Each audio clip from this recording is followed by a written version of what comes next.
talk these issues through with a qualified therapist or counselor who specializes in this particular issue. A child, any child of any gender raised in an environment with a highly narcissistic mother is going to find it hard for them to assert themselves. They're going to find it very hard to learn to say no, and they're going to find it very difficult to assert their own boundaries.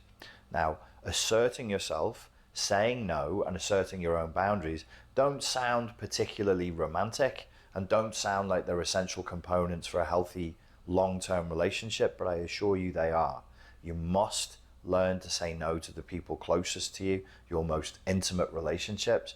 Everybody has to learn to maintain and at times reassert their boundaries with the people that they're closest to, especially if you're living with that person, and you need to know what your values are. So if you are the son of a narcissistic mother, you suspect you are, or you're the partner of the son of a narcissistic mother, these are the kinds of things that need to be done. Your partner, the son of a narcissistic mother, as being a little bit codependent and something of a pushover.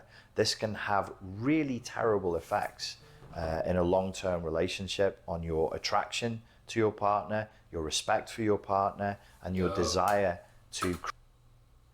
Yeah. Huh? A nigga, hold on. Look at the nigga.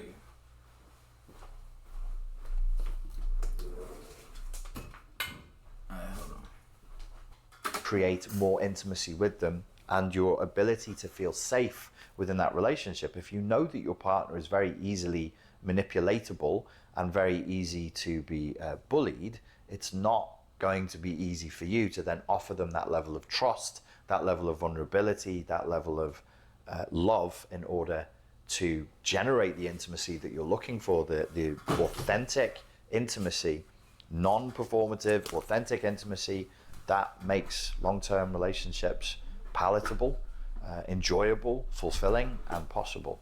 It's going to be very difficult to do that if your partner can't say no. To the sons of narcissistic mothers, you must learn to say no. If you're in a relationship and you've noticed a pattern of ending up in abusive relationships, particularly with women in your life, you should consider the possibility that you've internalized a negative or bullying unconscious image of women in general, and that you can now only find quote-unquote fulfillment, of course it isn't real fulfillment, in being in relationships with women who are effectively abusive, just like your mother was, who don't respect your boundaries, who don't permit you to say no, who don't permit you to have your own values, who don't permit you to be your own person.